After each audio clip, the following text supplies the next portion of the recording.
सुन रहे हैं story with अनवी।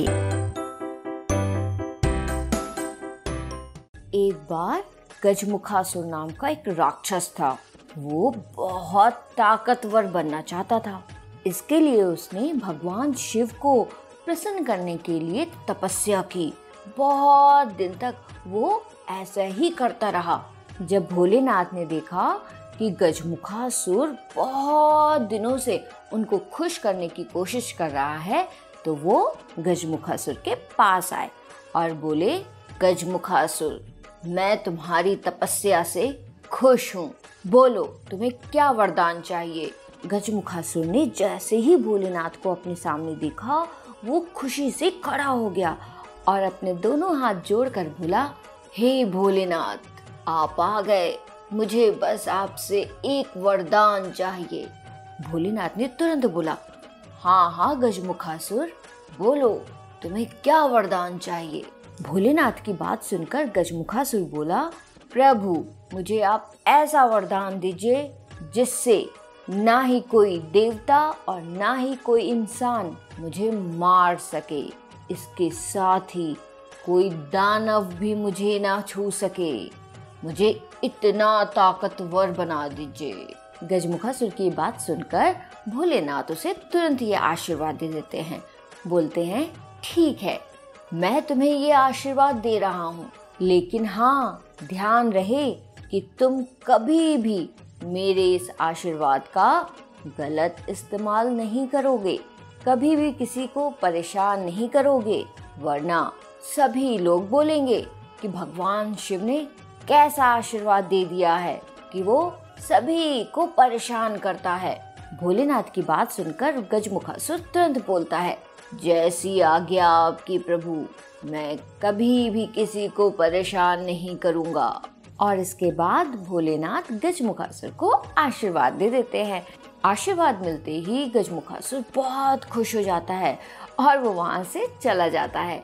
इसके बाद गजमुखासुर तो था राक्षस, उसको तो करनी थी शैतानियाँ, उसको तो करना था दूसरों को परेशान। तो उसने भगवान भोलेनाथ की बिल्कुल भी बात नहीं मानी और वो लोगों को परेशान करने लगा। उसकी वजह से सारे भगवान और इंसान भी सब परेशान रहने लगे। तभी एक दिन सारे देवता मिलकर भोलेनाथ के पास गए और उन्होंने बोला, हे प्रभु, इस गजमुखासुर ने तो सबको परेशान कर रखा है। हर रोज किसी न किसी को किसी भी तरह से परेशान करता रहता है। इसकी वजह से सारे लोग बहुत दुखी हो गए हैं। किसी के पास खाने को कुछ नहीं बचा है। सभी देवताओं की बात सुनकर भोलेनाथ तुरंत गणेश जी को बुलाते हैं और कहते हैं, पुत्र गणेश, जल्दी आओ। भोलेनाथ की आवाज सुनकर गणेश जी तुरंत वहां पहुंच जाते हैं और बोलते हैं, जी पिताजी, आपने मुझे बुलाया, कोई काम था? गणेश जी की बात सुनकर भोलेनाथ तुरंत बोलते हैं, हाँ पुत्र गणेश, तुम्हें एक काम करना है। तुम्हें गजमुखासुर को सबक सिखाना है, उसे अपने काबू में करना है। भोलेनाथ की बात सुनकर गणेश जी तुरंत बोलते हैं, जी पिताजी, जैसी आज्ञा आपकी, मैं गजमुखासुर को जरूर सबक सिखाऊंगा। गणेश जी की बात सुनकर नंदी तुरंत बोलते हैं, प्रभु, मैं भी जाऊंगा इनके साथ और मेरी सेना भी जाएगी। नंदी की बात सुनकर भोलेनाथ तुरंत कहते हैं, नहीं नंदी, गजमुखासुर को सबक सिर्फ और सिर्फ गणेश ही सिखाएंगे और कोई नहीं जाएगा इनके साथ। इसके बाद गणेश जी सभी को प्रणाम करते हैं और वो वहाँ से चले जाते हैं गजमुखासुर को ढूंढने के लिए और उसको आवाज देना शुरू करते हैं, गजमुखासुर, गजमुखासुर, कहाँ छुपे हो? निकल कर आओ। गजमुखासुर, देखो कौन आया है। गणेश जी की आवाज सुनकर गजमुखासुर बाहर आता है और जोर जोर से हंसने लगता है, हा हा हा हा हा हा हा हा, तुम इतने छोटे मुझको आवाज दे रहे हो, क्या काम है मुझसे? गजमुखासुर की बात सुनकर गणेश जी उससे बोलते हैं, मुझे कोई काम नहीं, अब तेरा अंत निकट है गजमुखासुर। तुमने बहुत परेशान कर लिया लोगों को, अब मैं तुम्हारा वध करूंगा और तुम्हें सबक सिखाऊंगा। गणेश जी की बात सुनकर गजमुखासुर जोर जोर से हंसने लगता है और उनको मारने की कोशिश करने लगता है। लेकिन गणेश जी तो थे भगवान, उन पर तो किसी का कोई भी जोर नहीं चल सकता था। इसलिए गजमुखासुर जितनी बार भी गणेश जी को मारे, गणेश जी को कुछ भी नहीं होता था। गणेश जी बच जाते थे। और जब गणेश जी पर वार कर करके गजमुखासुर थक गया तो उसने सोचा कि आखिर ये बच कैसे जा रहा है, उसका वार गणेश जी पर लग क्यों नहीं रहा।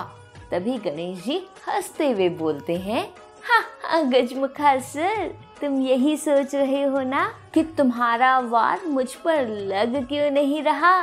तो गजमुखासुर, मेरे पिताजी ने तुमको आशीर्वाद दिया था कि तुम्हें ना तो कोई दानव, ना कोई देवता और ना ही कोई इंसान मार सकता है। लेकिन मेरा शरीर आधा इंसान और आधे जानवर का है, इसलिए मैं तुम्हें मार सकता हूँ। हा हा हा हा। गणेश जी की बात सुनकर गजमुखासुर डर जाता है और वो तुरंत सोचता है, ऐसे तो ये मुझे मार देगा। ऐसा करता हूँ, मैं जल्दी से एक चूहा बन जाता हूँ ताकि मैं जोर से यहाँ से भाग सकूं। और इसके बाद गजमुखासुर जल्दी से चूहे में बदल जाता है और जोर से भागने लगता है। लेकिन गजमुखासुर जैसे ही चूहा बनकर भागता है, गणेश जी पीछे से आकर उसके ऊपर बैठ जाते हैं और उसकी सवारी करने लगते हैं। गणेश जी के पीछे बैठने के बावजूद भी गजमुखासुर बहुत तेजी से भागने की कोशिश करता है। वो कभी इधर दौड़ता है तो वो कभी उधर दौड़ता है, लेकिन गणेश जी उसके कानों को इतनी जोर से खींचते हैं कि वो नहीं भाग पाता। और गणेश जी के जोर से कान खींचने पर चूहे के कान भी बड़े हो जाते हैं। जब गजमुखासुर दौड़ते दौड़ते थक जाता है तो वो एक जगह रुक जाता है और रुककर बोलता है, प्रभु मुझे माफ कर दीजिए, मुझसे बहुत बड़ी गलती हो गई। मैंने भोलेनाथ के वरदान का गलत उपयोग किया, मुझे ऐसा नहीं करना चाहिए था। और साथ ही गजमुखासुर गणेश जी से ये भी बोलता है कि हे प्रभु, मुझे इसी रूप में रहने दें और मैं इसी रूप में रहकर आपका वाहन बनना चाहता हूँ। मुझे इसी रूप में स्वीकार करें प्रभु। गजमुखासुर की बात सुनकर गणेश जी उसे माफ कर देते हैं। ठीक है गजमुखासुर, तुम आज से मेरे मूषक राज होगे और आज से ही मैं तुम पर सवारी करूंगा। तुम हमेशा मेरे साथ रहोगे। और इस तरह से गजमुखासुर बना मूषक राज और मूषक राज बने गणेश जी की सवारी। तो बच्चों, इससे हमें क्या सीख मिलती है? इससे हमें ये सीख मिलती है कि हमें कभी भी किसी को परेशान नहीं करना चाहिए और हाँ, किसी भी चीज का गलत इस्तेमाल नहीं करना चाहिए। समझे? आप सुन रहे थे स्टोरी विद अनवी के साथ।